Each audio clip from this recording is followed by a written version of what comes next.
Hey there, welcome back to another video just like last time. My name is Nick. Let's get into it. Got my notes right here like always.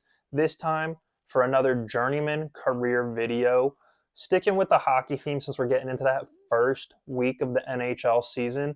This one is on Mr. Tomas Tatar.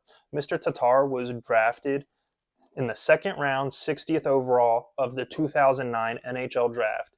He was selected by the Detroit Red Wings out of the Slovak Extraliga. He would sign a 3-year entry-level contract with the Red Wings on September 25th of 2009.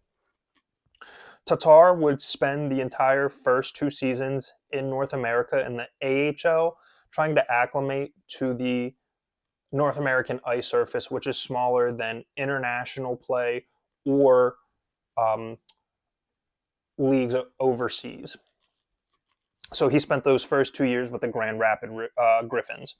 He would make his NHL debut on December 31st, 2010, where he would score his first goal in the NHL against Dwayne Rolson.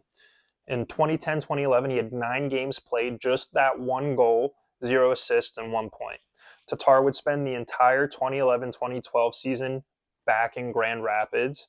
And then in 2012-2013, he would start the season in his home country of Slovakia due to the NHL lockout that was going on to start that season. After the lockout, he would come in, he would spend some time in the NHL, but played most of that season again in Grand Rapids with the Griffins, where he would go on to win the Calder Cup with them. He would go on to win the Jack A. Butterfield Trophy, which is their playoff MVP, so it's kind of like the Conn Smythe for the NHL. In 2012-2013, he would get 18 games after that lockout. He would get 18 games, 4 goals, 3 assists for 7 points. In 2013-2014, that would be his first full season in the NHL.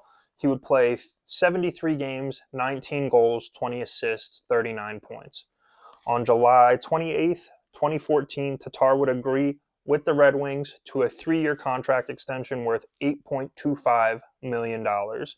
During that contract in 2014-15, he would play all 82 games, had 29 goals, 27 assists, 56 points. 2015-2016, 81 games, 21 goals, 24 assists for 45 points.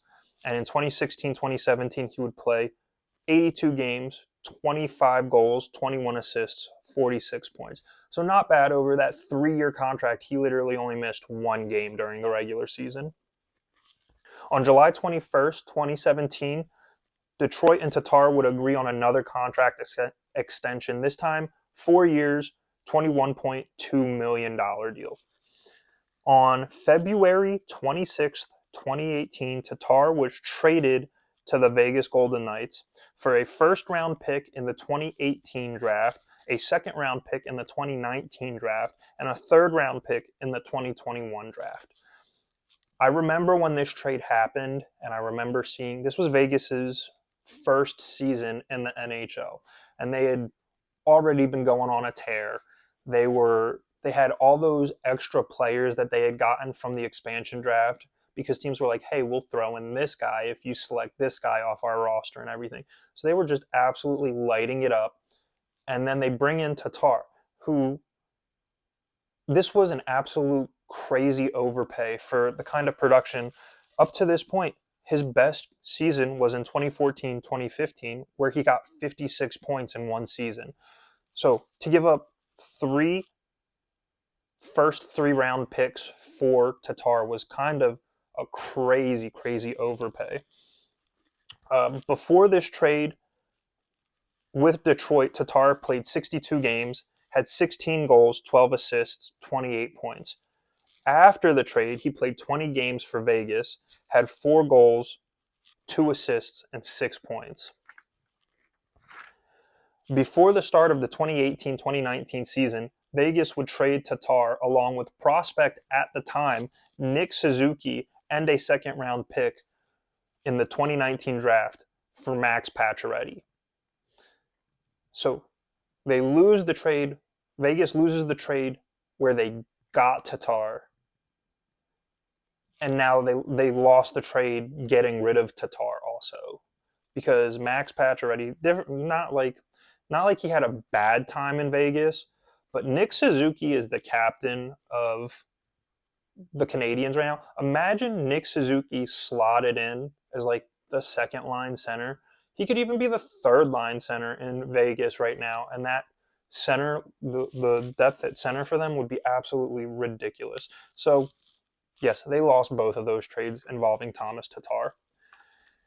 In his first season in Montreal, he was mostly getting second line ice time playing with Max Domi and Andrew Shaw. At the end of that season, he would play 80 games, have 25 goals, 33 assists, and 58 points. 2019-2020, Tatar would have a career year prior to the COVID shutdown, which was in March of that season. In that year, he played 68 games during the regular season, which was right around the time that the league shut down. So he had 22 goals, 39 assists, 61 points. So that already was the highest amount of points he had gotten in a season, and he was on track to get even more. So who knows? He probably could have ended around 80-ish points. I don't think that's crazy because he was just about a point per game pace at the time of the shutdown, just under about 7 points below that point per game pace. In 2020-21 season with the Canadiens, they would go on a run to the Stanley Cup Finals, but Tatar would be a healthy scratch for most of that run through the playoffs. During the regular season, he had played 50 games, had 10 goals, 20 assists for 30 points. This was also a shortened season. I don't remember exactly how many games they had played that year, but 50 was close to the number of games that they played for the entire season, so he didn't miss that much time. On August 5th, 2021, Tatar would sign a 2-year deal with the New Jersey Devils. In the 21-22 season, he would play 76 games, had 15 goals, 15 assists for 30 points. And in 22-23, he would play 82 games, had 20 goals, 28 assists for 48 points. So he's not missing much time due to injuries or healthy scratches throughout his career. Like that one contract back with Detroit, he missed one game. It was probably just a healthy scratch. So he's been healthy most of his career. In free agency, he would turn down a 1-year extension contract with the Devils to see what else was out there, wanting a longer-term deal, but nobody was offering more than a year for his services. He would circle back to the Devils, but at that point, they had already traded for Tyler Toffoli and were no longer interested in re-signing Tomas Tatar. So after not being able to re-sign with the Devils and not getting a multi-year deal somewhere else, he signed a 1-year deal with the Colorado Avalanche. With the Avalanche that season, he would play 27 games, had 1 goal, 8 assists, and 9 points. And the Avalanche were not very impressed with the output he was giving them on this contract. So he was traded after those 27 games to the Seattle Kraken. He was traded for a 2024 fifth-round pick. After the trade to Seattle, he played 43 games, had 8 goals, 7 assists, and 15 points. At the end of that 1-year deal, where he split the time between Colorado and Seattle, he became a free agent for the second straight summer and opted to return to New Jersey on a 1-year contract. In 2024-2025, he played 74 games for the Devils, had 7 goals, 10 assists, 17 points. After 14 seasons in the NHL, Tatar would sign a 2-year deal with EV Zug of the Swiss National League. And normally, I would not do a career video on a player who is not retired just to get their whole career into one video without having to do another one. I think it's pretty safe to say that Tatar's career in the NHL probably done. I don't know that another team would bring him back. This is a league that is forever getting younger. And at this point, his output compared to what he'd be looking to sign money-wise on a contract, I don't think is there. I don't think many teams will want to take that risk, especially with his numbers dropping the way they did, like with the Colorado part of that contract and everything. But his career in the NHL, he played 927 games, had 227 goals, 269 assists, and 496 points. So he's about a season shy of getting that 1,000 games played mark, and just 4 points shy of 500 for his career. Tatar also has been a regular in the Slovakian national team's roster. He played 65 games for Slovakia, had 19 goals, 22 assists, and 41 points. And in 2016, when the NHL held the World Cup of Hockey, he was on Team Europe, which was just a big mashup of all the players whose nations were not involved in the World Cup of Hockey. So I know, like, I believe Christian, I forget his last name. Anze Kopitar was on that team. Leon Draisaitl might have been on that team. Like, just stars from around Europe that they could not fill enough rosters with their NHL players were just thrown into Team Europe. But during that tournament, he played 6 games, had 3 goals, 0 assists for 3 points. So that is the NHL career of Tomas Tatar.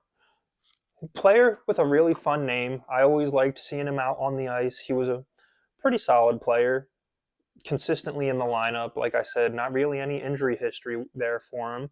But yeah, just a quick little journeyman career video that will be going up first week of hockey season.